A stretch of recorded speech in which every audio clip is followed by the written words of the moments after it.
Hello guys, welcome to our YouTube channel. तो आज हम कार्डिंग के बारे में बात करेंगे। तो सबसे पहले हम देख लेते हैं कि कार्डिंग क्या होती है और हम इसको किस तरह यूज़ कर सकते हैं। तो बेसिकली कार्डिंग को यूज़ करने के लिए सबसे पहले हमें ये चीज़ चाहिए कि हम क्रेडिट कार्ड्स या फिर डेबिट्स कार्ड्स या फिर कोई और भी चीज़ जिस तरह हमारे पास मौजूद है तो हम उसको हैक करते हैं या फिर डेटा बेसिस वगैरह को हैक करते हैं जिनमें क्रेडिट कार्ड लॉग्स वगैरह पड़े होते हैं। तो हम उनको हैक करके डार्क वेब पर सेल करते हैं या फिर किसी और तरीके से उनको सेल करते हैं या फिर कॉल सेंटर से ये चीज़ें लेते हैं। कार्डिंग बेसिकली एक ऐसा जुर्म है या ऐसा साइबर क्राइम है जिसके ज़रिए हम कोई भी वगैरह हैकिंग वगैरह करते हैं, कार्डिंग करते हैं। तो ये सारे के सारे वगैरह जो है ना हैकिंग वगैरह टूल्स हैं, टेक्निक्स हैं। बेसिकली कार्डिंग एक टेक्निक है, जो लोग इसे टूल वगैरह बताते हैं वो टूल नहीं है। Basically it is a technique to use to hack the credit card और डेबिट कार्ड और stole the information of the other. Basically ये चीज़ है।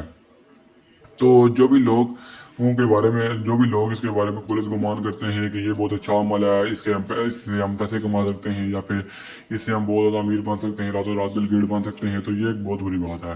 क्योंकि ये एक साइबर क्राइम है। अगर आप पकड़े गए तो आपको जेल भी हो सकती है और आपको कई साल की सज़ा भी हो सकती है। बेसिकली किसी का क्रेडिट कार्ड इस्तेमाल करना या फिर किसी भी बंदे दूसरे इंसान की इंफॉर्मेशन को चोरी करना, ये एक इलीगल है। आपको पता ही होगा, आप वीडियो देख रहे हैं, वीडियो में लिखा भी हुआ है फॉर एजुकेशन पर्पज ओनली। मैं सिर्फ आपको ये चीज़ें इसलिए बता रहा हूँ ताकि आप किसी स्कैम में ना फंसें। किसी भी और ऐसी वेबसाइट पर आप जाकर ना लॉगिन करें, ना ही वहाँ पर जाकर अपना क्रेडिट कार्ड या डेबिट कार्ड जो है ना इंसर्ट कर दें। बेसिकली डेबिट कार्ड का तो इतना इश्यू नहीं होता, बेसिकली क्रेडिट कार्ड का ही होता है क्योंकि वो नॉन वीवी भी होते हैं।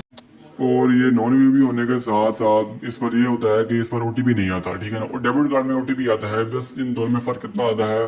और अगर और इनके बारे में आपको जानना है तो मैं एक और वीडियो इसके ऊपर ले आऊँगा। आप मुझे जो है ना टेलीग्राम पर या फिर मुझे जो है ना कमेंट सेक्शन में बता दीजिएगा, मैं उसके ऊपर भी एक लॉन्ग वीडियो लेके आ जाऊँगा।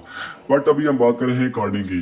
कार्डर्स बेसिकली ये चीज़ इस्तेमाल क्यों करते हैं, हमारे क्रेडिट कार्ड या फिर डेबिट कार्ड को, क्लाइंट के डेबिट कार्ड को ये क्यों हैक करते हैं। बेसिकली उनका मकसद ये होता है कि वो जो है ना इससे पैसे निकाल सकें या फिर इनको बेचकर पैसे निकाल सकें। बेसिकली डार्क वेब पर या फिर किसी और भी ऑनलाइन मार्केट प्लेस पर बहुत सारे ऐसे वेंडर्स होते हैं। वेंडर्स बेसिकली उन लोगों को आज को कहा जाता है जो कि डेबिट कार्ड या फिर क्रेडिट कार्ड का जो है ना सेल करते हैं, ठीक है ना। और वो सेल करने वाले क्लाइंट्स होते हैं, उनके जो है ना कार्डिंग करने वाले अलग होते हैं, डंपर अलग होते हैं। वो सारी सारी चीज़ें मैंने बता रखी हैं। बिन चेकर और होते हैं जो कि कार्ड्स को चेक करते हैं। उसके बाद कौन कौन सी वेबसाइट पर सारा डेटा निकालना है वो अलग चीज़ होती है। सारे के सारे चीज़ें अलग तरीके से काम करती हैं। बेसिकली मैं आपको थोड़ा बहुत स्टेप बता देता हूँ कि ये तरीका किस तरह करते हैं, मतलब क्रेडिट कार्ड को या डेबिट कार्ड को वो किस तरह करते हैं। बेसिकली हर कंट्रीज के अंदर शॉपिंग मॉल्स की साइट्स होती हैं या फिर पिज्ज़ा वगैरह या फिर ऐसी साइट जहाँ पर डेबिट कार्ड या फिर लोग अपनी इन्फॉर्मेशन पुट करते हैं। क्रेडिट कार्ड हो गया, डेबिट कार्ड हो गया, ठीक है ना। तो मैं भी डेबिट कार्ड या फिर इनके जगह मैं सीसी लफ्ज इस्तेमाल करता हूँ क्रेडिट कार्ड का।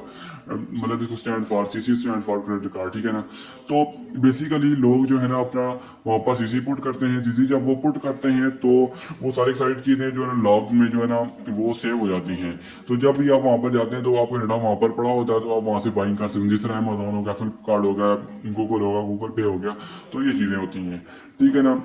अगर वो डेटा किसी ना किसी तरीके से हैक हो जाए, ठीक है ना, जो है हैकर है या फिर क्रैकर है, वो किसी ना किसी तरीके से डेटाबेस को क्रैक कर ले, उसके अंदर से लॉग्स निकाल ले, सारी सारी डेटा निकाल ले, उसको डिक्रिप्ट कर ले, देन वो आपकी पूरे के पूरे जो है ना मोबाइल जो है ना इंफॉर्मेशन को लीक कर सकता है, ठीक है ना। उनको बेच सकता है, किसी ना किसी तरीके से उसको मैनिपुलेट कर सकता है या फिर कोई और भी मेथड कर सकता है। बेसिकली अब हम बात करते हैं कि इससे बचा किस तरह जाए।